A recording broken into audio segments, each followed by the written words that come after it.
Iniimbestigahan na ng DSWD ang umano'y paggamit ng ayuda nila kapalit ng pirma para sa People's Initiative. Umalma naman si Senate Minority Leader Coco Pimentel sa isinusulong na joint voting ng Senado at Kamara para sa charter change. May report si Sandra Aguinaldo. Ang pagsusulong ng joint voting na Senado at Kamara sa pag-amyenda ng saligang batas, ang pakay ng mga nasa likod ng pinapapirmahang petisyon para sa People's Initiative. Kung magkasama kasing boboto ang mga senador at mga kongresista, mababaliwala ang boto ng mga senador dahil higit na marami ang mga kongresista. Ang dati ng isinusulong ng Senado, magkahiwalay na boboto ang dalawang kamara. Halatang-halata na hindi po ito People's Initiative. Initiative po ito ng ibang espesyalista sa konstitusyon. Ang gusto nilang mangyari, hindi na natin respetuhin yung pantay ang Senado sa House of Representatives. Imi-mix na ang mga 24 senador sa 315 na congressmen and then one person, one vote. Mali po yun kasi bicameral yung ating legislature, kaya nga sa ordinaryong batas, tabla, lalo na sa saligang batas.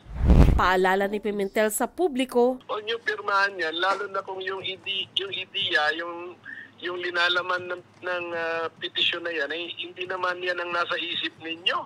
Huwag na po natin pirmahan yan, kahit may inaabot man, kahit wala. Ayon din kay Pimentel, solid ang Senado sa pagtutol sa joint voting at iimbestigahan daw ng Senado ang hakbang na ito. Sinikap naming makuna ng payag si Attorney Anthony Abad, ang pangalang nakasaad sa kumakalat na kopya ng petisyon pero hindi siya sumasagot sa aming tawag. Nagpakilala naman si former Court of Appeals Associate Justice Vicente Veloso na kabahagi ng petisyong ito. Si Veloso ay dating chairman ng House Committee on Constitutional Reform nung kongresista siya.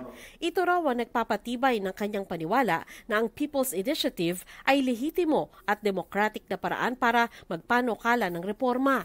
Naobserbahan daw niya na nagiging hadlang sa makabuluhang reforma sa saligang batas ang debate kaugnay sa joint voting at separate voting sa Constituent Assembly. May paliwanag naman ng grupong pirma o People's Initiative for Reform, Modernization and Action kung bakit joint voting ng Senado at Kamara ang isinusulong nila. Yung voting jointly, yun po ba yung nakasulat sa pinapapirmahan nyo? Oo. Because isa yan sa aming mga panukala na ang ating na dapat ang ating Congress ay maging unicameral. Meaning to say, imbis na dalawa pa ang houses ng Kongreso, ang nangyayari, bumabagal ang kilos natin. Issue din ang alingas-ngas na may alok daw na pera o ayuda kapalit ng pirma. May nagsabing 100 piso ang nakalaan sa kada pirma. Meron din nagsabi, gaya ni Senadora Amy Marcos, na nagagamit ang mga programa ng gobyerno kapalit nito. Iimbestigahan daw ng DSWD o Department of Social Welfare and Development ang aligasyong ito. Ang DSWD hindi lumalahok doon sa ongoing na People's Initiative. Makikipag-ugnayan ako sa tanggapan ni Senator Amy para makuha ko yung detalye at sisiguraduhin ko na iimbestigahan namin. Sandra Aguinaldo, nagbabalita para sa GMA Integrated News. Mga kapuso, alamin ang State of the Nation. Mag-subscribe sa GMA Integrated News sa YouTube. Sa ating mga kapuso abroad, samahan niyo kami sa GMA Pinoy TV at sa www.gmanews.tv.